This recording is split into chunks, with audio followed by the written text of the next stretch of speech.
Assalamualaikum teman-teman. Perkenalkan, saya Normayanti, CGP Angkatan 8 dari Kabupaten Kepulauan Meranti. Baik teman-teman, tugas kali ini yaitu modul 1.4 budaya positif untuk praktik penerapan segitiga restitusi untuk menyelesaikan masalah yang ada di sekolah saya.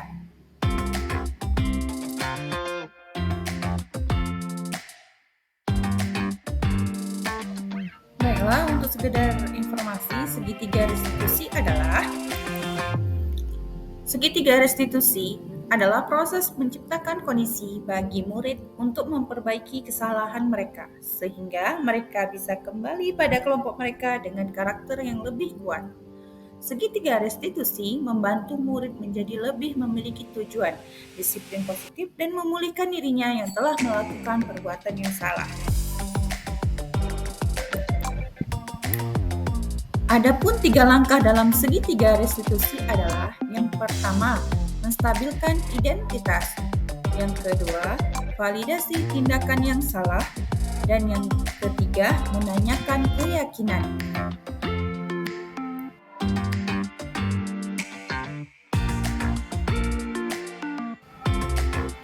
Baik, 3 langkah penerapan segitiga restitusi apa saja ya?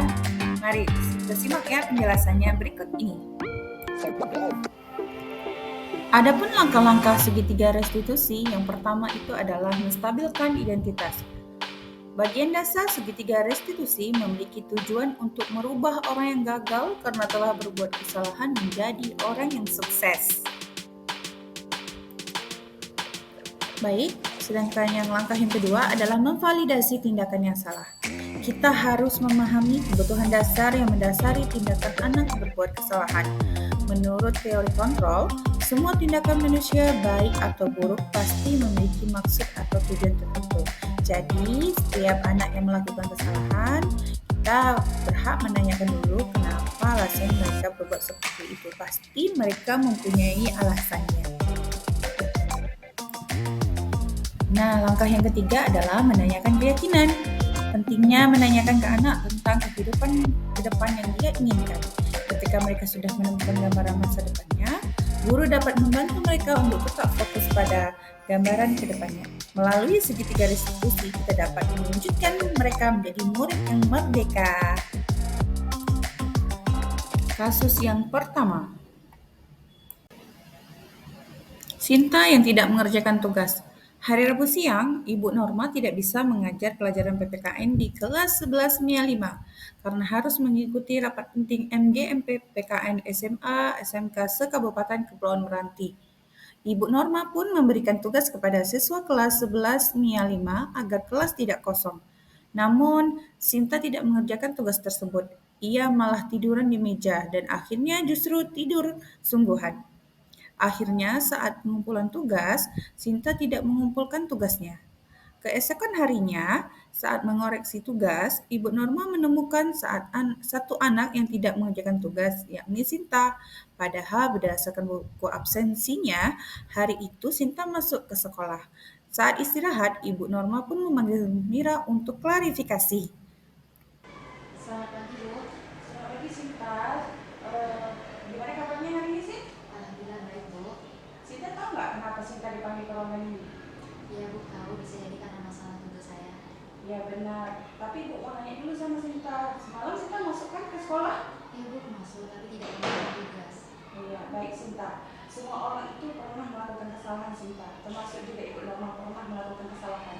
Namun, semua tindakan yang kita lakukan itu pasti ada alasannya. Sekarang Ibu mau nanya ke Sinta, kira-kira apa alasan Sinta tidak mengumpulkan tugas?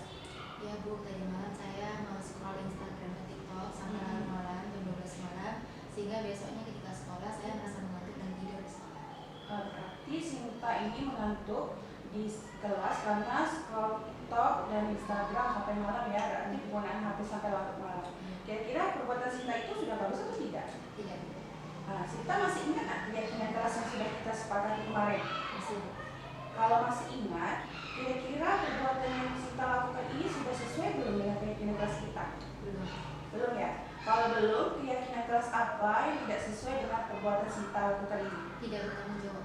Nah, dan berarti Sinta sudah tahu ya, perbuatan Sinta ini tidak sesuai dengan keyakinan kelas kita. Kira-kira apakah Sinta mempunyai solusi untuk masalah ini? Ya Bu, sebelumnya saya minta maaf karena tidak mengumpulkan tugas yang pertama. Yang kedua, saya akan berusaha untuk tidak berlarut-larut malam. Dan yang ketiga, saya akan mengumpulkan tugas Ibu secepat mungkin dalam besok hari. Oke, baik.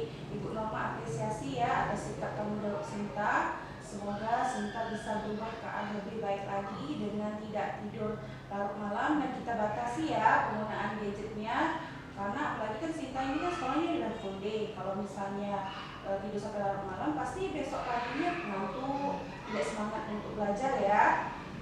Berani berubah lagi ke arah lebih baik Sinta? Siap, Bu. Siap. Oke, terima kasih ya Sinta ya, boleh kembali beristirahat. Ya Bu, terima kasih. Ini sih. Ya. Halo, perkenalkan nama saya Sinta Ulinasari dari kelas 1195. Saya akan memberikan tanggapan. Jadi saya setuju karena jika anak langsung diberi hukuman, maka akan menimbulkan rasa gelisah, tertekan, dan bahkan tidak mau sekolah. Dan di sini saya sendiri diberi kesempatan untuk memperbaiki kesalahan saya. Sekian. Kasus yang kedua, Farel yang tidak mengikuti ekskul pramuka.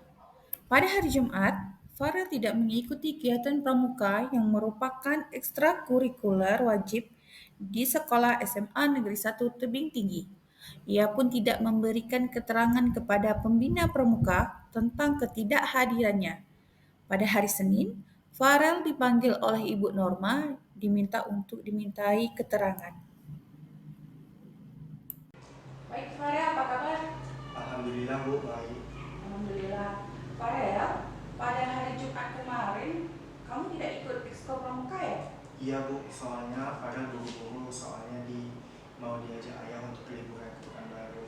Wah, pasti liburan itu sangat menyenangkan ya Farel. Ibu Norma pun pasti sangat senang kalau diajak liburan. Namun, apakah yang Farel lakukan ini sudah sesuai dengan aturan sekolah? Tidak Bu, soalnya Farel tidak tertib mengikuti kegiatan ekskul pramuka. Ya. Apakah Farel masih ingat dengan keyakinan sekolah yang kita buat kemarin? Ingat Bu, Apa itu? tertib mengikuti kegiatan sekolah. Ya, apakah keyakinan yang kita buat kemarin sudah sesuai dengan tindakan Farel hari ini? Tidak Bu, soalnya Farel tidak mengikuti kegiatan ekskul pramuka tanpa izin. Oke, nah kira-kira solusi apa yang Farel bisa lakukan agar Farel bisa menerapkan keyakinan kelas yang sudah kita sepakati kemarin?